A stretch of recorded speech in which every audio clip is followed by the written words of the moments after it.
Dejé un día mi pastor, dejé un día, tenía dinero y muchos sueños que comprar, muchos sueños por la noche, mi corazón pedía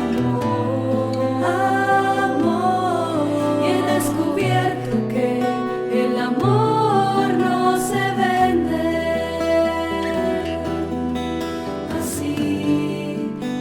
Andando por la vía, he tropezado y he caído. Buenas tardes a todos. Pues primero le doy gracias a Dios por la bendición y el honor de estar aquí en Guadalajara, en este colegio IDEO, y sobre todo a sus propietarios que son mis buenos amigos y que me han apoyado siempre. Y entonces, pues es un gusto estar de regreso acá y vamos a comenzar con esta primera reflexión sobre la justicia y la falsa misericordia.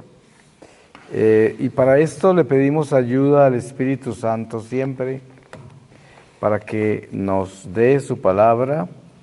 Y les leo a ustedes del Evangelio según San Juan, en el capítulo 1 desde el versículo 19, y dice: el testimonio de Juan. Y este fue el testimonio de Juan, cuando los judíos enviaron desde Jerusalén sacerdotes y levitas a preguntarle: ¿quién eres tú? Él confesó y no negó, confesó: yo no soy el Cristo. Y le preguntaron: ¿qué pues? ¿Eres tú Elías? Él dijo: no lo soy. ¿Eres tú el profeta? Respondió: no. Entonces le dijeron: ¿quién eres pues para que demos respuesta a los que nos han enviado? ¿Qué dices de ti mismo? Dijo él: yo soy la voz del que clama en el desierto, rectificad el camino del Señor. Como dijo el profeta Isaías, habían sido enviados por los fariseos y le preguntaron: ¿por qué pues bautizas si no eres tú el Cristo, ni Elías, ni el profeta? Juan les respondió: yo bautizo con agua, pero en medio de vosotros está uno a quien no conocéis, que viene detrás de mí, a quien yo no soy digno de desatarle la correa de su sandalia. Esto ocurrió en Betábara, al otro lado del Jordán, donde estaba Juan bautizando. Al día siguiente ve a Jesús venir hacia él y dice: he ahí el Cordero de Dios que quita el pecado del mundo. Este es por quien yo dije: detrás de mí viene un hombre que se ha puesto delante de mí, porque existía antes que yo. Yo no le conocía, pero he venido a bautizar en agua para que él sea manifestado a Israel. Y Juan dio testimonio diciendo: he visto al Espíritu que bajaba como una paloma del cielo y se quedaba sobre él. Y yo no le conocía, pero el que me envió a bautizar con agua me dijo: aquel sobre quien veas que baja el Espíritu y se queda sobre él, ese es el que bautiza con Espíritu Santo. Y yo le he visto y doy testimonio de que ese es el elegido de Dios. Palabra de Dios. Pues para nosotros es muy común vivir un cristianismo en el cual entendemos muy bien la justicia de Dios porque conocemos sus mandamientos, y en cierta forma, por el ejercicio que hacemos de nuestra doctrina, nos confesamos porque creemos que la ley de Dios es absolutamente clara en que el pecado Dios lo detesta, y el que vive en pecado no tiene amistad con él, y si muere así, pues muere en una situación muy difícil. Ahora, nadie puede decir cómo juzgará Dios a cada alma, porque solo Dios sabe. Por eso San Pablo dice, ni yo mismo me juzgo, no juzguéis. El único juez es Jesús.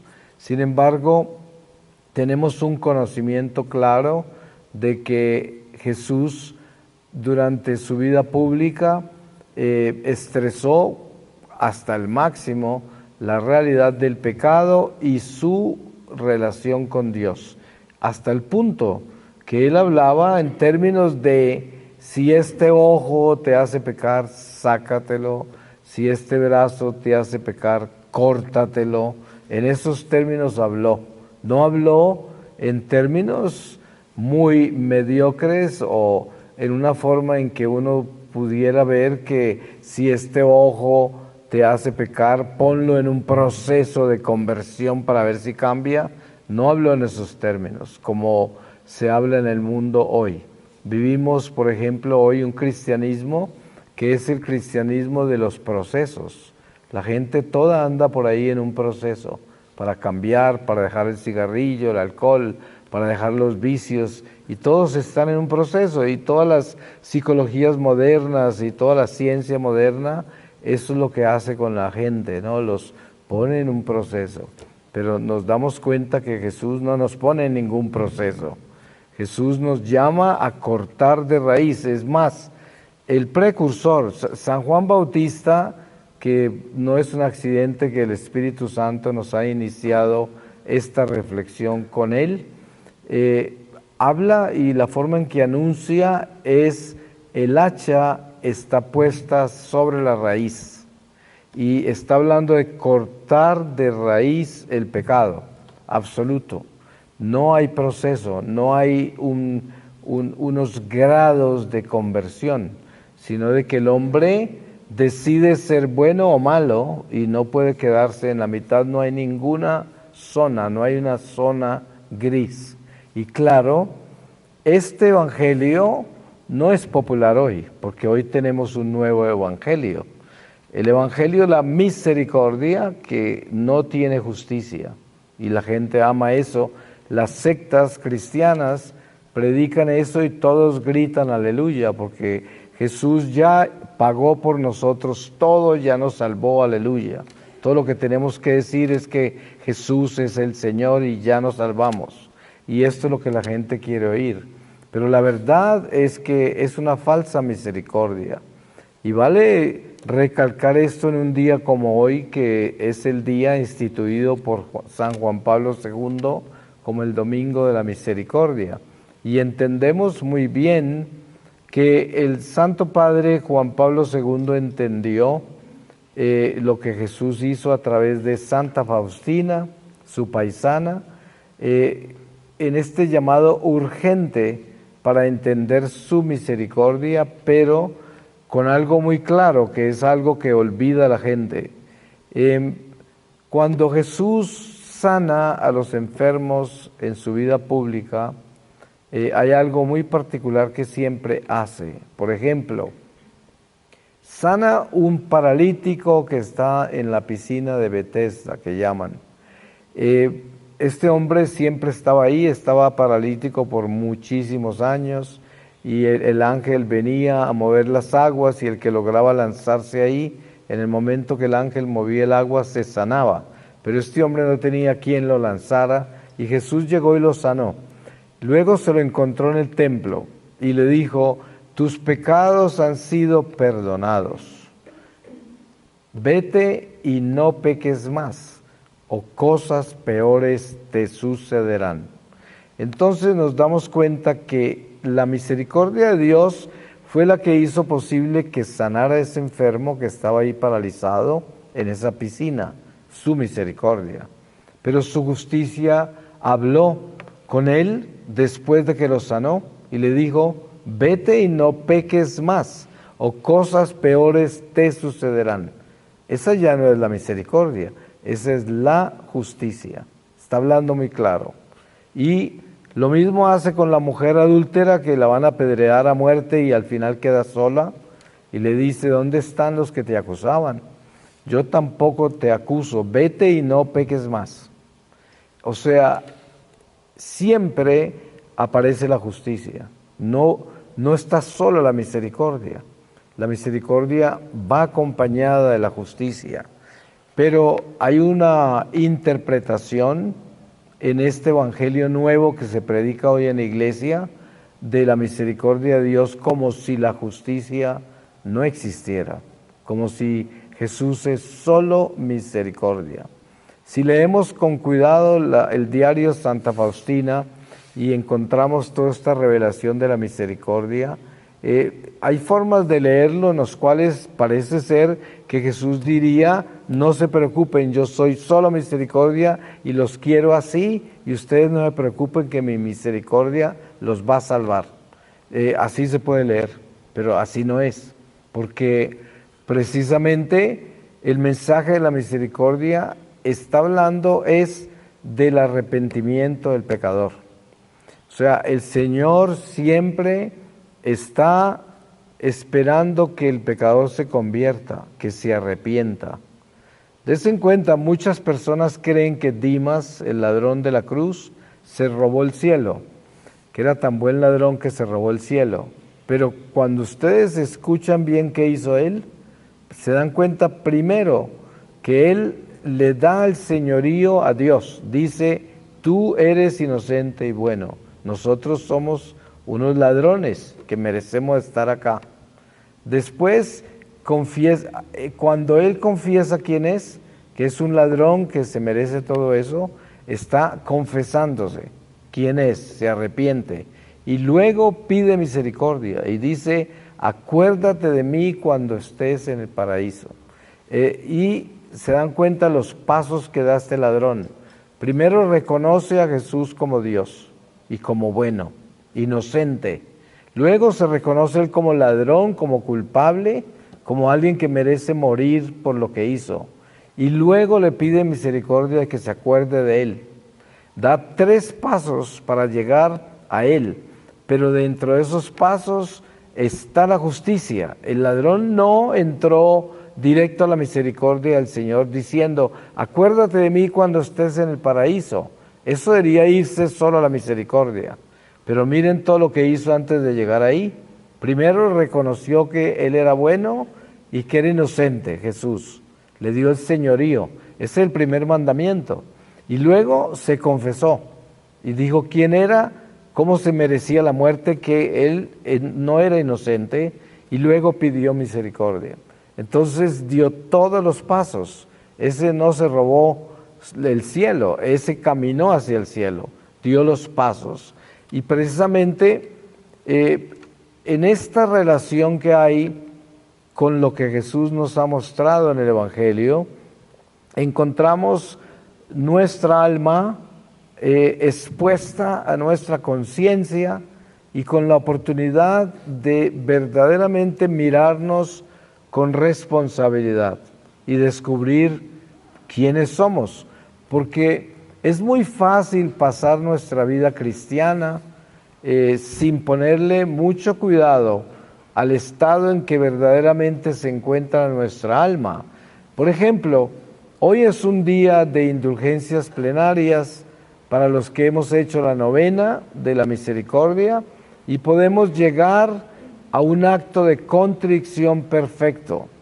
Miren ustedes que mucho católico no entiende qué es un acto de contrición perfecto, porque un acto de contrición perfecto, que es condición vital para ganar las indulgencias plenarias, es un acto en el cual yo me hinco ante Dios y le prometo, le estoy diciendo que prefiero morir que volver a cometer los pecados que estoy confesando, porque una de las condiciones para las indulgencias es confesarse, pero también antes de eso el acto de contrición perfecto, que es acabar, borrar, desarraigar todo afecto al pecado, todo afecto. Muchísima gente equivocadamente se va hacia las indulgencias y no hace un acto de contrición perfecta como es, porque sabe que lo que va a confesar voluntariamente lo va a cometer otra vez. voluntariamente, sin ningún esfuerzo. Son pecados que están ahí y que no se han solucionado, por los cuales hay un afecto, hay una comunión con ellos, y se continúa en esa vida, pero se cree que como se están ofreciendo esas indulgencias, con confesarse tiene. No, resulta que mucha gente, le aseguro, que vive así, realmente nunca se ha confesado. Así se confiese todos los días o cada semana, lo que sea, nunca se ha confesado. Porque cuando uno va a confesarse y no corta con el afecto al pecado y sabe que voluntariamente va a pecar otra vez, nunca se confesó. Esa confesión no vale nada porque es una mentira y a Dios no se le puede mentir. Sí, cuando uno va a confesarse es porque uno tiene conciencia del mal que hizo, la ofensa a Dios. Y lo primero que tiene que hacer es pedirle a Dios el don de sentir el dolor y el arrepentimiento, el remordimiento de lo que hizo.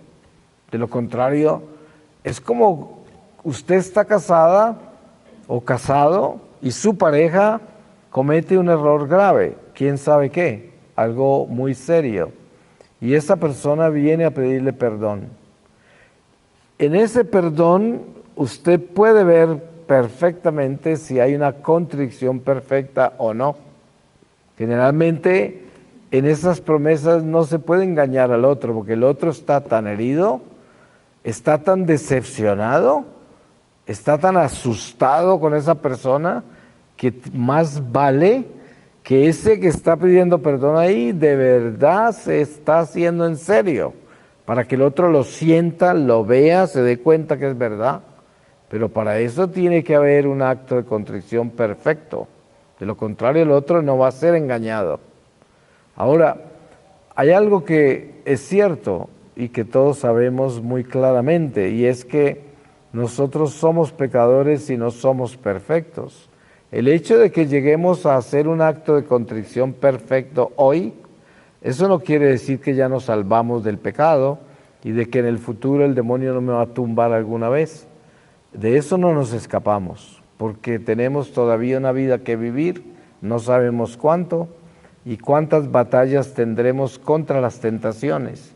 Y quién sabe si todas nos las vamos a ganar, muchas las vamos a perder. Y por eso es que Jesús nos dejó el sacramento de la confesión, porque sabía contra qué estábamos luchando. Y sabe lo importante que es mantener la conciencia clara sobre nuestra vulnerabilidad, la fragilidad y sobre nuestras flaquezas, sobre todo, ¿no? Y las tendencias que tenemos a perder la gracia, a perder la amistad con Dios.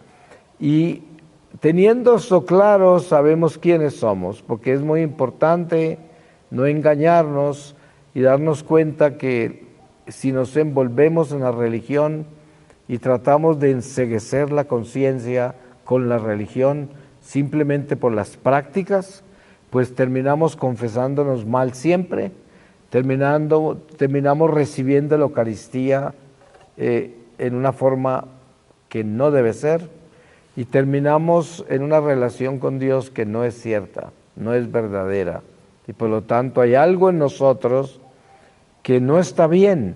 Hay mucha gente católica que practica su fe, que cumple con los preceptos de la ley, pero no tiene paz ni tiene gozo, y mucho menos esperanza. Esas verdades teologales no habitan en su corazón. Y uno se pregunta, ¿por qué? ¿Qué está pasando? Si yo cumplo con lo que la Iglesia me pide, cumplo con los preceptos de la ley, si parece ser que hago todo lo que tengo que hacer para ser un buen católico, ¿por qué razón yo no tengo gozo en el corazón? ¿Por qué razón no tengo paz? Y además ni esperanza. ¿Por qué? Y es porque no estoy viviendo una fe verdadera, tan sencillo como eso, porque estoy viviendo un mundo superficial, un mundo en el que no hay compromiso verdadero de raíz, desde el fondo del alma, no lo hay. Y entonces, claro, no existe esa integridad, no existe ese edificarse en Dios, que es lo que normalmente hace el cristiano que está caminando con sinceridad en su lucha diaria para mantenerse fiel a Dios, está construyendo un edificio espiritual que lo va elevando poco a poco a Dios, que es el trabajo que todos somos llamados a hacer. Ustedes seguramente han leído algo muy importante que San Pablo nos enseña sobre el don de profecía.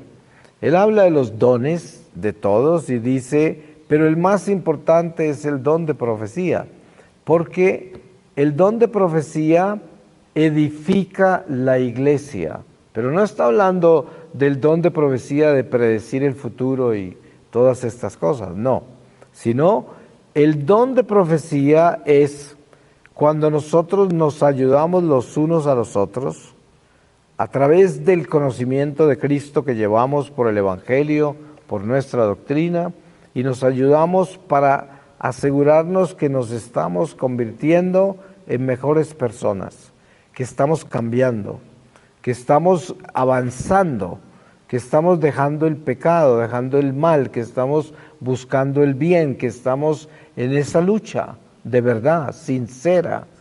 El don profético llega a la iglesia a enseñar y exhortar a la gente para que en los cimientos que ya se nos han sido dados, que es Jesucristo, que es verdaderamente ese espíritu de la iglesia, sobre esos cimientos compartamos todas estas verdades para que constantemente las tengamos frescas, claras en nuestro corazón y se mantengan al frente de nuestros ojos, ahí al frente de nuestros sentidos, para que no se escape en ningún momento la verdad de nuestra vida y estemos caminando firmes por ese sendero de la verdad, del Evangelio, de Jesús. Y este es el don profético. Entonces, cada uno de nosotros tiene la capacidad innata por el bautismo de compartir estas verdades, a veces sin palabras, porque des en cuenta que el testimonio más poderoso que podemos dar nosotros es nuestro ejemplo, es el más grande. Muchos padres de familia se quejan de que los hijos se alejaron de Dios. Y claro, lo que voy a decir no es un ejemplo universal y no es una regla universal, porque eso no existe en lo que se respecta a la conducta humana. Cada ser humano es único y uno no puede sacar una regla que se aplique en todo ser humano. Pero pasa algo muy común y es que algunos padres de familia son muy católicos porque siempre están vinculados a la iglesia, muy activos en la iglesia, siempre van a las misas a confesarse y en las actividades de la iglesia, y los hijos los acompañan cuando están muy jóvenes normalmente, y luego empiezan a alejarse cuando están más adultos, pero en muchos casos lo que sucede es que los padres no son testimonio de vida, son incoherentes, incongruentes, porque no viven lo que predican, no viven lo que practican. Entonces los hijos los están viendo y los consideran hipócritas. Tal vez nunca les dirán, porque miren que el hijo bueno está ahí con los padres, les obedece, pero los está mirando y dice, esto es mentira, lo que ellos practican es mentira, porque no están haciendo lo que predican, actúan diferente y se van decepcionando, se van frustrando y le van tomando asco a la religión. Y un día se van, porque esta religión nunca les mostró que ahí estaba la verdad. Y se van. Y es muy difícil traerlos, porque fue el ejemplo el que los dañó, el mal ejemplo, la incoherencia, todas estas contradicciones. Y por eso al final nos damos cuenta nosotros que lo más grande que llevamos es nuestro testimonio, el testimonio de que nosotros podemos ver a Jesús, que es el Maestro Divino, que es el camino y la verdad, advirtiéndole a Pedro que lo va a negar antes de que el gallo comience a cantar. Y Pedro se alborota y dice, nunca te negaré, y esto. Y bueno, ¿qué sucede? Después Pedro niega a Jesús y le ve el rostro a Jesús que está pasando hacia el frente de él. Y recibe ese golpe tan grande en su corazón. Y se da cuenta que Jesús camina con la verdad, camina recto, y a pesar de todo lo que estaba pasando, de ese flagelo tan espantoso que comienza en ese momento que él comienza a negarlo, el Señor está firme en su palabra, firme en su ejemplo y su testimonio, y está caminando esa verdad al frente de los ojos de Pedro. Y eso lo destruye, eso lo coloca en una tristeza que según la historia sagrada como que le duró el resto de su vida. Pero des en cuenta que a Pedro le había anunciado Jesús todo eso. Primero, al final le dijo que lo iba a negar, pero antes de eso le dijo que el diablo le había pedido permiso al Padre Celestial para pasarlo por el trillo. También le dijo, o sea, en 2 oportunidades le anunció a Pedro lo que le iba a pasar, de que le iba a traicionar al Señor. Sin embargo, sabemos que eso no le sucedió a San Pedro porque era malo, porque vivía en pecado mortal o porque no era amigo del Señor. Eso le sucedió simplemente porque Pedro todavía no tenía el Espíritu Santo y era un ser humano débil que tenía miedo de morir, que no tenía la fortaleza de dar su vida por Jesús. Y claro, todo esto es lo que le pasó a los apóstoles antes de Pentecostés. Pero como estamos hablando entre nosotros hoy, no estamos en los tiempos de los apóstoles antes de Pentecostés. Nosotros estamos hoy acá y nosotros somos los hijos de Pentecostés, los hijos de la fortaleza del Espíritu Santo que se nos ha sido dado, los hijos de todos los dones del Espíritu Santo, los tenemos todos. Y por lo tanto, para nosotros no hay excusa, no hay ninguna excusa, porque tenemos todo. Les pongo un ejemplo que es clásico en lo que yo digo. Pedro, cuando ve a Jesús caminar por el agua, le dice, si eres tú, Señor, haz que yo camine hacia ti. Y el Señor le da la gracia y él comienza a caminar en medio de esos vientos huracanados. Y caminó mucho, pero se empezó a hundir. Y el Señor lo sacó, lo rescató. Pero no lo felicitó por los pasos que dio. Le dijo, hombre de poca fe. ¿Pero por qué? Porque el Señor le había dado todo para que llegara a él. Cuando el Pedro le pidió la gracia, él se la dio. La prueba está, mire todos los pasos que dio con esa gracia. ¿Quién puede caminar sobre el agua? ¿Sí? ¿Quién de nosotros puede caminar sobre el agua? Para eso se necesita una gracia y Pedro la recibió, pero no fue capaz de llegar con la gracia hasta él. Entonces, en esto entendemos lo siguiente. En el caso de Pedro, sabemos que él no tenía todavía el Espíritu Santo y esa gracia se la sopló el Señor para que en ese momento lo lograra. Entonces, no podríamos compararnos con ese Pedro que no tiene el Espíritu Santo, pero sí podemos entender quién es el Divino Maestro y en qué forma educa. ¿Qué es lo que está haciendo con Pedro? Le está educando, diciéndole, te di todo y no cumpliste. No tienes por qué haberte hundido. Eso es lo que está diciendo el Maestro. No lo felicitó por los 80 pasos que dio, sino por los que no dio, lo reprendió. Entonces, nosotros ante Jesús tenemos este Maestro que nos va a mirar a los ojos un día y que ese día no está lejano para ninguno de nosotros, es muy cercano. Miren, yo siempre digo, hay un ejercicio espiritual que todos debemos hacer y es que usted debe mirar hacia atrás y darse cuenta con la velocidad que pasa el tiempo, con la velocidad que usted envejece, con la velocidad que se le acaba su vida. No importa cuántos años tiene usted hoy, pero seguro que es un instante. Su vida ha sido en un instante. Y en un instante llegará su fin, a esta vida. Y por eso, un día no muy lejano, vamos a estar frente a frente con Jesús. ¿Y qué vamos a encontrar? Vamos a encontrar el Señor que nos dio todo lo que necesitábamos para santificarnos. Todo. A Pedro le dio todo para llegar donde él y no llegó. Y también el Señor constantemente nos está dando a nosotros lo que necesitamos de lo que nosotros pedimos, de las cosas que son para nuestra salvación eterna, porque las cosas que pedimos para el mundo material no necesariamente nos las va a dar, porque por muy justificadas que estén, no necesariamente reflejan beneficios eternos. Y el Señor tan solo nos da beneficios eternos. Lo temporal no lo tenemos que ganar. Por eso es que el destierro lo tenemos que tener claro.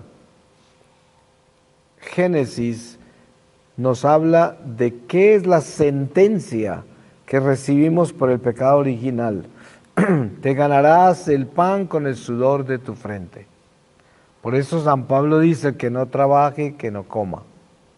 Y esta ley se da.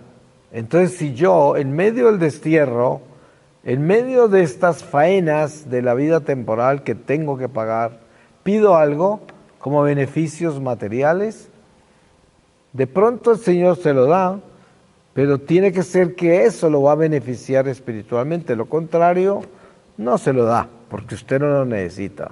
Así lo tenga muy justificado. Pero lo que es espiritual sí se lo da. Todo lo que usted pida para el beneficio de su salvación eterna, eso se lo da.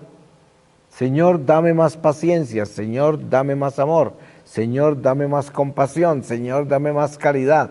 Eso sí se lo da, porque eso le ayuda a salvarse. Pero cuando usted está pidiendo, Señor, dame más dinero, dame un mejor automóvil, dame esto, un mejor trabajo, todo eso es bueno y lo necesitamos, porque cuando lo pedimos porque lo necesitamos, no necesariamente nos lo da, porque esas no son las prioridades de la salvación del alma. Es mejor a veces, el Señor a veces prefiere que estemos luchando más duro todavía en el mundo material, a ver si nos vamos purificando con el sufrimiento, con las limitaciones, con las carencias, con los esfuerzos que tenemos que hacer para lograr lo que queremos lograr en la vida temporal. Pero al final, lo único que cuenta y lo único que nos llevamos es ese testimonio de vida. ¿Quién soy yo? ¿Y qué es lo que la gente ve en mí? ¿Qué estoy dando como hijo de Dios? ¿Qué estoy dando? Porque nosotros no todos tenemos la oportunidad de vivir cosas extraordinarias en la iglesia. No todos vivimos una vida extraordinaria como la vivió San Pablo, San Pedro, tantos santos que han vivido vidas que son como de película, ¿no? Pero en la pequeñez de nuestra vida, en la sencillez de nuestra vida, está Dios. Ustedes saben que Dios actúa en los detalles más ínfimos, en los detalles más pequeños está Dios. A veces en una sencilla sonrisa. ¿Cuántas veces ustedes no han sido consolados por la sonrisa de un extraño en la calle? Una persona que es simpática con usted y pasó y nunca la va a volver a ver y fue un instante, pero le dejó paz, le dejó alegría, le dio consuelo. Y es una persona que pasó por su vida por un instante, pero ahí pasó el Espíritu Santo. Ese amor no es un accidente. Eso que usted sintió y ese apoyo que recibió y eso que le sucedió ahí, eso es el Espíritu de Dios. Mire, les doy un ejemplo que yo en varias oportunidades lo he dado de lo que es descubrir a Dios en las cosas pequeñas. En una oportunidad estaba viajando yo de Australia hacia Los Ángeles y tenía una escala en Nueva Zelanda, en Auckland. Y aterricé ahí como a las 5 de la mañana y todo estaba cerrado menos una cafetería, la única que estaba abierta, y un cajero que había para sacar dinero no funcionaba y yo no tenía dinero de ahí y esta señora de la cafetería solo recibía dinero de ahí. O sea, algo absurdo, pero de todas maneras yo soy colombiano y yo nací en una plantación de café. Y se podrán imaginar cuando desde que teníamos 5 años nos daban café al levantarnos, café al acostarnos, café todo el día. Entonces yo vivo con el café y no es que sea un vicio, sino que es una costumbre. Y cuando llego solo olía café al aeropuerto, ¿no? A las 5 de la mañana. Yo dije, esto es como un castigo no poder comprar un café. Y no había sino, y me tuve que irme a sentar, a esperar, sin el café, porque no podía comprar nada. Y había solo una mesa desocupada, con 2 sillas, el resto todo estaba ocupado. Y yo fui y me senté allá. Y de pronto vi que venía una señora con una bandeja buscando dónde sentarse. Yo le hice señas que yo tenía una silla ahí. Ella llegó y se sentó. Y me miró. Esto ocurrió todo en instantes. No hubo gran distancia. Y me mira y me dice, ¿y usted no toma nada? Y yo le dije, no tengo cómo comprar café. Dice, pues yo se lo compro. ¿Qué café quiere? No sé qué. Y va y me lo trae enseguida y me lo coloca ahí. Yo no podía creer, dije yo, ¿cómo me llegó el café en esta forma tan increíble? Pero parece que me hubiese sonado una campana. Ustedes no me pueden imaginar cómo es que yo me di cuenta que había sido el Señor. Yo supe que era Él, lo supe. No se los puedo explicar a ustedes porque cualquiera diría, pero eso es una coincidencia, es que tampoco. No, yo sabía que eso fue el Señor. Lo sabía, 100%, 100% seguro que así fue. Y fue algo muy bonito porque se siente uno acompañado, amado, apoyado y además el Señor en cosas tan pequeñas está presente y así es. Por eso es que yo digo, si algo debemos tener nosotros presente en nuestra vida es implorarle a Dios por un espíritu de gratitud, para que nosotros, por la gratitud, descubramos al Señor en todo. Porque solo la gratitud nos puede llevar a ver a Dios en todo lo que hace alrededor de nosotros. Porque si uno no es grato, ¿cómo lo va a ver? ¿Ustedes se dan cuenta que el ingrato nunca ve nada bueno? Porque piensa que tiene derecho a recibir todo lo que recibe y además se ofende cuando no recibe lo que quiere, porque piensa que no se lo dieron, sabiendo que se lo merecía. Este es el ingrato. No hay nada más feo que un ingrato, pero no hay cosa más hermosa que un grato. Una persona grata brilla, es como un sol, porque la gratitud es preciosa, pero para descubrir a Dios necesitamos esa gracia, la gratitud. Hay que ser gratos para descubrir a Dios en todo. Y precisamente yo pienso que uno de los testimonios más poderosos que podemos llevarnos al morir es que hayamos sido gratos, porque la gratitud es un servicio incondicional, porque una persona que es grata da amor, un amor que es incondicional, porque es un amor puro, verdadero, y en eso está la vida, que uno despierta y la gratitud lo lleva a alabar a Dios por el don de la vida. Apenas abre los ojos, es que no tiene que pensarlo, porque como tiene gratitud en el corazón, lo primero que hace es dar gracias, y todo lo agradece, y todo es un don, y todo es un regalo, y eso es hermoso, porque eso construye, eso edifica, eso lo lleva a uno a las alturas de Dios, y necesitamos eso. ¿Cuántas veces la gente no está triste, frustrada, insegura, con miedo? ¿Por qué? Por ingratos, porque piensan que se están perdiendo de algo que deben tener y no lo han recibido, y están frustrados con la vida, con la gente, consigo mismos, por ingratos, porque cuando uno es grato no se frustra, Cuando uno es grato no tiene miedo. Cuando uno es grato no está inseguro. Cuando uno es grato aprecia tanto todo que lo que recibe es una gracia, todo. Y lo que no recibe ni siquiera lo piensa, lo que no recibe, porque no lo está esperando. Y eso es. Voy a terminar con una lectura y voy a leerles a ustedes de la epístola del apóstol Santiago, en el capítulo 1 desde el versículo 16. Aceptar la palabra y ponerla por obra. No os engañéis, hermanos míos queridos. Toda dádiva buena y todo don perfecto viene de lo alto, desciende del Padre de las luces, en quien no hay cambio ni fase de sombra. Nos engendró por su propia voluntad, con palabras de verdad, para que fuésemos como las primicias de sus criaturas. Tenedlo presente, hermanos míos queridos, que cada uno sea diligente para escuchar y tardo en hablar, tardo para la ira, porque la ira del hombre no realiza la justicia de Dios.